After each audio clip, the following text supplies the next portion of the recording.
Hi there, Wilders, and welcome to another episode of the Wild and Free Show.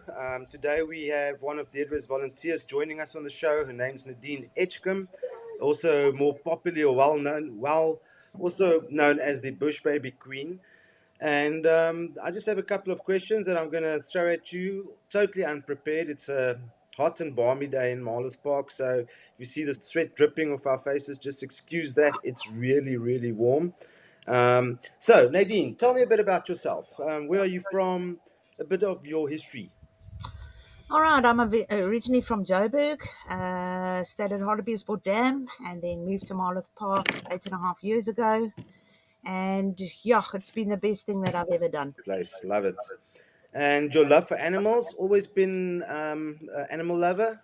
Yeah, there's always been a major passion of that. I've enjoyed animals right throughout my childhood as well. Yeah, basically, we used to go to Pilansberg, which was near to us.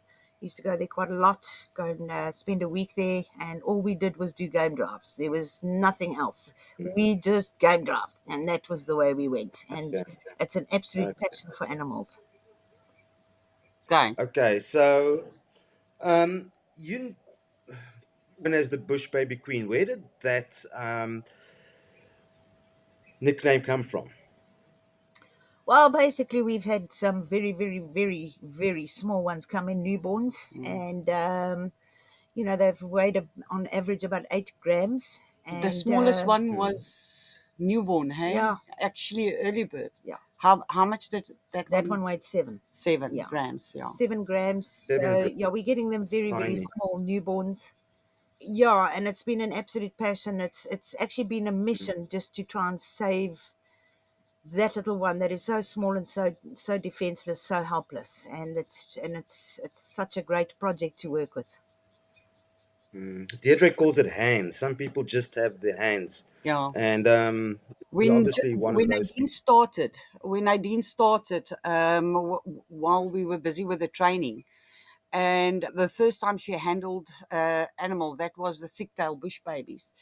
I immediately saw her hands were where they were. She wasn't scared she's going to hurt them. She just went in. You can see it. You can immediately see it, how they handle. And then you know, okay, this person is going to be working with A natural. animals, and this person. Now you get volunteers that doesn't have the hands. They can help feed, just popping food in the clinic in a bird's mouth. But then you get these volunteers like Nadine that immediately you could see, they've got the neck. They were born with the passion and born with the ability to work with animals. Now I'm going to put you on the spot a bit. Do you have any idea of how many bush babies you've raised so far? I would say over 50. I And think what we've there's done more. is we've Yeah. taken them in, obviously because they're little. We've taken them in and we've actually created family units, because you obviously get one from a nest, another one from another nest. And what we do is we create a family unit of more than 4. And the last lot we released were 9. Yeah, so we Yeah. create a family unit where they can safely be released and they protect each other. What's your favorite, the greater or the lesser? Lesser, definitely. Okay, interesting. And greater is they extremely aggressive if they grow up. Yeah, we've seen that. Mm. So also And another also with a question, greater, when we Deirdre. got the first 2 in, we lost our female due to a male attacking her while we were doing a soft release, and that destroyed me totally. That I will not do thicktails because Because of it that. was heart sore. Yeah. Mm. Yeah. How do you deal with these losses? Do you have like a methodology to get over the pain, or Advice do for other. you, We have a good cry. We definitely obviously go through the mourning period where we will definitely cry, but a lot of the times I've actually wanted to give it up because it is so devastating to lose a baby, and especially when we get babies in that have been bitten by snakes and what have you. The loss is there, and you at the end of the day, you're going to be getting more in. The rehabbing continues all the time, and you're going to get more. And I just believe that we've had more successes than losses. Yeah. Mm, Especially with the yeah, bush babies. yeah. So a common thing with the releases, and a lesson that I think we learned with the other animals, was that we release them too early. What is the secret to raising and releasing the bush babies? We've released them too early before. which we've noticed that they actually couldn't even fend for themselves. Mm. We hadn't quite wilded Mm. them yet because they're very easy to get wild. But yeah, you basically have to have very little human contact towards the end where you're going to be releasing them, because you don't want them going into people's houses and what have you to feed. I mean, it's all good and well to go on someone's deck and feed off there, but they never go inside and jump on your shoulders and all of that. So we wild them for quite some Mm. time before. I normally have babies for about 5 months. Okay, so at what age about do you release? They're about 5.5, maybe 6 months old. Okay. Okay. Were your thicktails, Um, remember your thicktail bush babies? They stay with their mom. I think the males 18 months and the females 15 months, or the females 18 months and the males 15 months.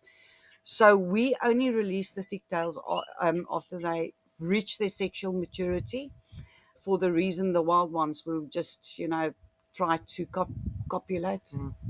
with the mm, females, and then mm, that's basically, they don't care how old they are. So we have to look after them, for especially the females, because the males are much bigger than the females.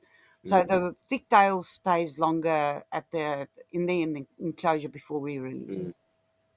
So those males can actually kill the females. Yeah. Yes. That's We interesting. released I out couldn't to believe it about when I 3 heard it. months, Yeah, and that was way too Mm, early. that was way too early. Yeah. Unfortunately, our female was chased quite a bit for a couple of days with regards to a male in the area, and yeah, unfortunately, that was too late. We couldn't save her. I think a lot of people don't really know this.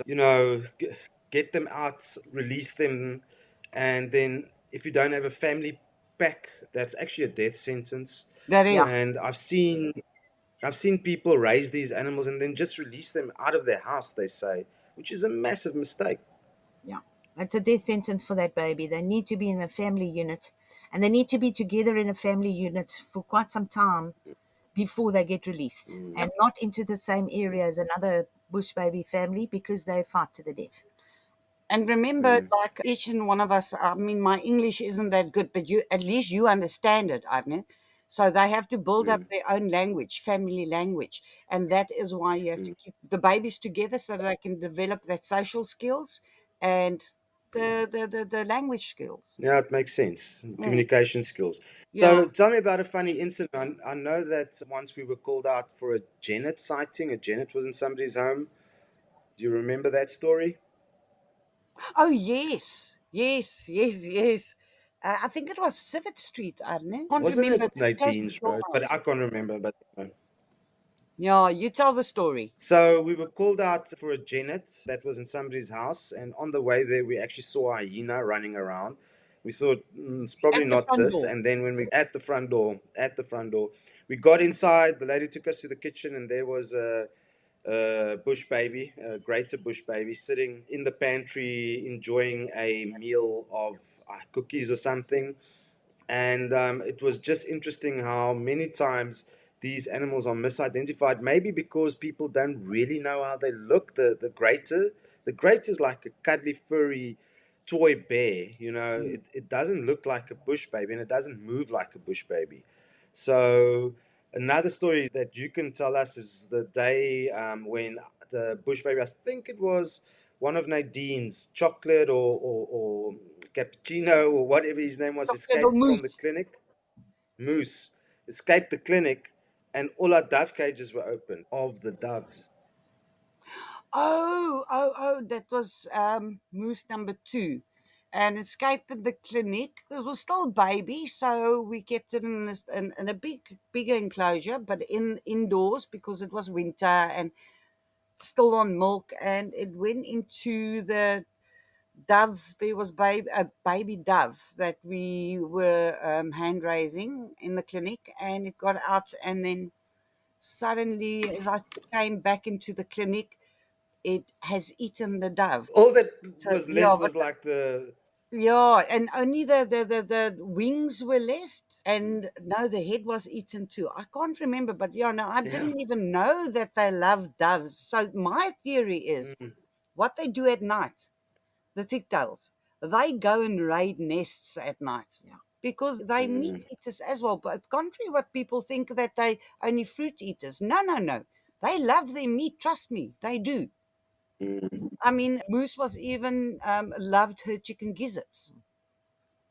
So yeah, Mm. contrary to what people think, And they actually meat eaters and they raid nests and they hunt lessers too, lesser bush babies as well. so, Nadine, I guess these guys that put out marshmallows and jelly tots and things are actually giving them the wrong diet. Yeah, we have actually fetched quite a few babies before where we did have one incident where we had a lady, she had two bush babies, lesser bush babies in her house, and their primary food was marshmallows.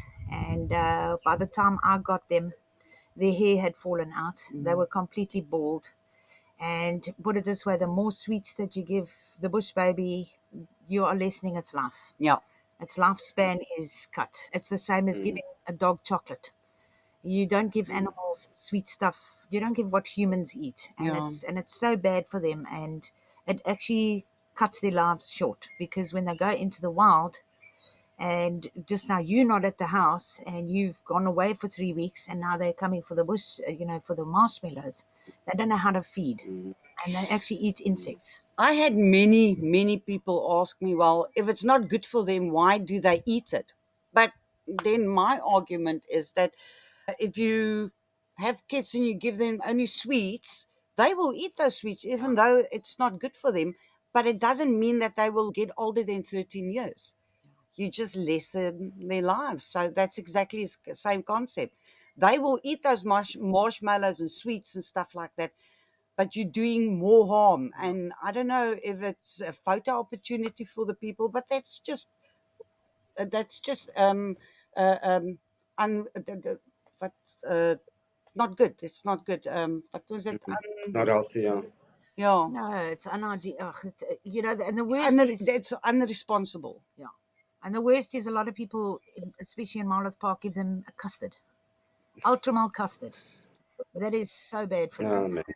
Marshmallows, so Mm. bad for them. Bananas, obviously, these they will eat, but But that's not their We staple saw diet. we saw a video, a guy feeding bush babies. What's it? Died the syrup things. What's it that our grannies used to make with syrup? Cook Sisters. Cook sisters. They we've seen a video that they feed them cook sisters, which is that's. I mean, why are you in the bush to?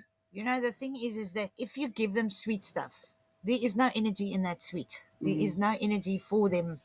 Honey, natural honey is, but not enough. They eat insects, they eat moths. Moths is Mm. more protein and what have you for an animal that gives them the energy to go from tree to tree. Honey is probably only the other stuff that I would give them, or you get that tree sap, tree gum. Yeah, Mm. Tree That's gum. very good as well. yeah. But again, it's not enough for them to last a whole night. It'll give them a bit of energy. Mm. But Yeah. yogurt is about the only stuff, yes. With honey drizzled on it, yes. But none of these marshmallows, sweets, cook sisters, custard. It is so bad for the babies. You are cutting their lives a lot shorter. And bones, their Mm, bones will break there because there is nothing in that, calcium. nothing in there. Yeah, we had a bush baby. Can you remember? I think you were one of the volunteers that came in, sap adult, and we put it in an enclosure. The first jump, it broke all Yeah. its bones because of a calcium I deficiency. heard about that. Yeah, calcium deficiency and the wrong diet. So diet is like Doc Piet says. Any illness, look at the animal's diet. What has he been eating? Now, you have a very, very specific formula, which you're obviously not going to share with us. But I just want to make the point that raising a bush baby, first of all, you think you're giving it the correct diet, and then the first jump that it takes, it breaks its bones.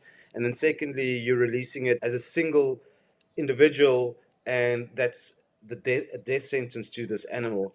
So please approach your closest rehab center, give it to the people that have the resources and know what to give it. The food is very expensive. It's Mm. very expensive. Trust me, you will not be able to afford it. So Just The another yeah, question. the other Sorry, thing yes. that I want to add there is that you get your family groups like Urbana mongooses, your thick-tailed bush babies, lesser bush babies. Why they are in family groups? It's strength in numbers. So if you release that bush baby on its own, he doesn't have the support and the structure to survive in the wild. That's impossible for him to survive. It's like throwing a kid out of a cave. Go live on your own. Yeah, Oh, It's it's like so releasing a dog Nadine. into the wild. Yeah, 100%. What should people do if they find a bush baby that's injured or sick? Even injured, even a baby. Call the nearest Mm, rehab center, take it inside, put it into a box, put it into a dark place. If it is winter, if it's very cold, just put a blanket over it. Don't smother it because they can overheat as well. mm, And then call your nearest rehab center. Don't try and give it water. Don't try and give it food. Don't try and give it Pronutro. Pronutro is the worst mhm, stuff for babies. yeah. Any baby. I'm talking birds. It's terrible stuff. It does not have any nutrients in there. Please rather phone a rehab center. It is not good to And keep not a baby. not cow's milk, please. People Yeah. think full cream milk, cow's milk, long life milk. We just lost a squirrel of a guy who's been feeding a squirrel 3 days long life milk. By the time we got to it, it was busy dying. We couldn't do anything for it. So we had to euthanize there and then. But I made the guy look while we euthanize because that's mm, irresponsible. I don't. My whole thing is, and I want to say this: if people fall pregnant, women fall pregnant, they read books. They buy every single book they can get their hands on before that baby comes. Why is it that if you see a wild animal baby, you immediately know what to do with it? That's the mm. problem I have. And there's also a very specific nipple that you guys use to feed them that makes sure that they don't choke. Otherwise, they drown. Yeah, yeah. And Well, small bits of food. I mean, sometimes when babies come in, they only drink about half a mil. yeah. And it's every 2 hours, at 24 hours a day, just to get the bones going, just because we do put supplements in for bones, Mm, that kind of stuff. And it's to get them ready for the wild, but right from the start. You can't yes. just feed them cow's milk. I mean, we fetched a buck the other day as Mm, well. She died. And it was because people fed the baby, took it inside when the mothers hide them in the bush. Bush babies are hidden in holes and that kind of thing where the parents go out at night. And unfortunately, if they can't get given back to the parent, they must go to a rehab where they've got more chance to survive back in the wild when they're sub-adult and adult. yeah, I agree. Yeah. Dr. Piet, our resident vet, said the very first class that he attended at Onderstepoort, the lecturer walked into the room on a big white board. He just wrote diet, DIET, and then walked out. And the next lesson, he said, I've given you 90% of the issues that you'll ever face as a vet. Yes. Yes. Yeah, I can remember that. Mm. Um, so, Nadine, what else do you do when you're not rehabbing? What she doesn't do?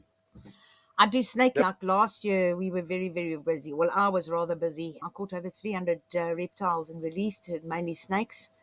We caught quite a few monitors, water monitors. So that is my absolute passion again, is to rescue animals. Doesn't matter how venomous they are, they all have a right to be somewhere in this world. They have a place.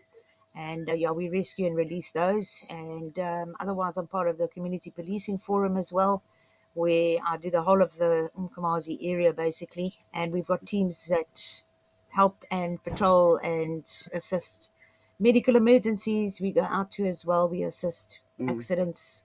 So yeah, my life is very, very busy, and it's always help someone in need, help an animal in need, help Mm. someone in need. That's always been my passion. See, I've got the best of the best So, here. yeah. When do you sleep then? From What's about two that? in the morning. What's that? Yeah. Yeah, I've always Nadine's second name should be coffee because Nadine always drinks coffee. Get that caffeine high to keep you going. Then Yeah. finally, the final question, just quickly: are bush babies territorial? Do they have a specific spot, and do they have one nest? How many nests? How does that work? They'll have quite a few nests in your area, even if you put a bush baby box up at your property. They've got lots of nests all over the place, especially when they've given birth. They don't want that smell to reach other animals, so they'll give birth elsewhere and then they'll keep moving their babies around. They've got about 3 or 4 nests, and especially when danger is in the area, let's say a snake goes up the tree, they will move as many of the babies that they can to another place. They're very, very territorial. Mm. So you can't just release a baby back into the wild so much so. You've got to go and see that there are no others there because they will kill it. They fight to the death. Do they always have twins? Is that a myth? Well, Sometimes two, sometimes three. yeah. It depends. Depends, yeah. And the myth that they say, no, if it's they give birth to twins and it's two boys, they throw one out. That's not true. That's absolutely not true. It's an old wives' tale. Don't believe that. My theory for that is that there's nests and there's about four moms giving birth to twins. So that nest is getting smaller and smaller and smaller, and then the babies falls out. Or the males, sub-adult males of the previous year usually gets kicked out. Not true? Yeah. And kicked Mhm. out. And for them to get back to the family unit, they go in and steal those babies and drop them all over the place so that they can move in back into the family. And the story that if you touch one, the mom will not take it back. Is that true? No, that's a fallacy. Absolute fallacy. We've taken many where we've collected them in the morning and we've actually taken them back in the afternoon to see if the mother will come and fetch. 80% of the time the mother has taken back, but otherwise, obviously, if the nest is too big, as Deirdre says, they will leave that baby. They've got themselves to protect and they know that they can breed again. Mm. So, yeah, but no, a human can touch, but very little. Just, again, don't bath them, don't try and feed them. Just call your nearest rehab. Yeah, and I think the Mm. safest thing to do, I think why that myth was born in the old days is because all wildlife carry diseases. And you don't know what disease, as soon as you pick them up with your bare hands, what disease you can pick up from them. So I think that's where the myth is Mm. coming from, especially with rabies and stuff like that. But yeah, if you pick up, use a towel, don't use your bare hands. Yeah, that's a good point, Deirdre. What diseases do they carry? Bush babies, I'm not sure. We haven't picked up any disease with them that can carry over to humans. As far as I know, that's only rabies. I spoke to Dr. Ben Duplessis, rabies, and then the TB that's around in our area. We unsure of if that TB can carry over to humans. They're busy with studies now, but I would be very careful. But luckily, your bush babies and thick-tailed bush babies doesn't carry TB. Okay, still be very careful when handling these animals. And Yeah, especially bush take some babies, precautions. 8 gram ones, their Mm. legs are almost the size of a toothpick. That's how wide it is. Mm. And you mishandle one of those, you will break its leg. And unfortunately, Mm. we will have to euthanize that baby Euthanize. because trying to heal that leg is next to Yeah, nothing. no. Yeah, because we like I said in the previous video, we don't keep them.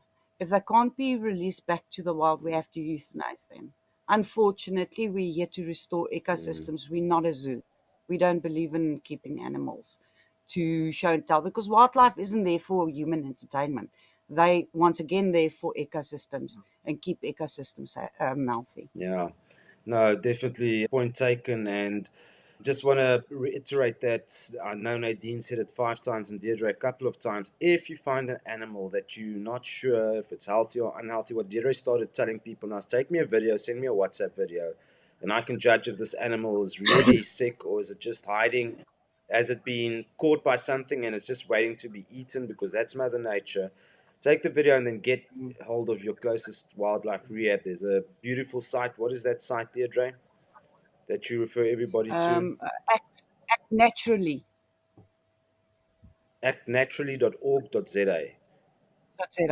if I remember Yeah. correctly. I'll go double check. Yeah. Yeah. So, any final thoughts, ladies? I just want to compliment you guys for your dedication and the hard work and always being there. And sometimes I don't know how you do it. Deirdre jumps into bed at 2 o'clock in the morning after feeding something. Really, a shout out to you guys and lots of respect for everything that you do, especially Nadine. You're so busy with helping people and helping the animals, and we really appreciate you. Any final thoughts? Animals and humans. Animals matter. Yeah, no, 100%. Okay. Guys, thank you for your time. Really appreciate. I'll go make you a cup of coffee, Nadine, and chat to you guys soon. Thank you. Bye. And just one thing that I want to reiterate again is if you need a subject, you need us to talk about a subject, please just underneath the video, just put down what subjects you would like us to cover. If we can't cover it, we'll get somebody to cover it. Okay, cool. Excellent. Enjoy your day. Bye bye, guys. Bye. Thanks, eh? Ah, that was awesome.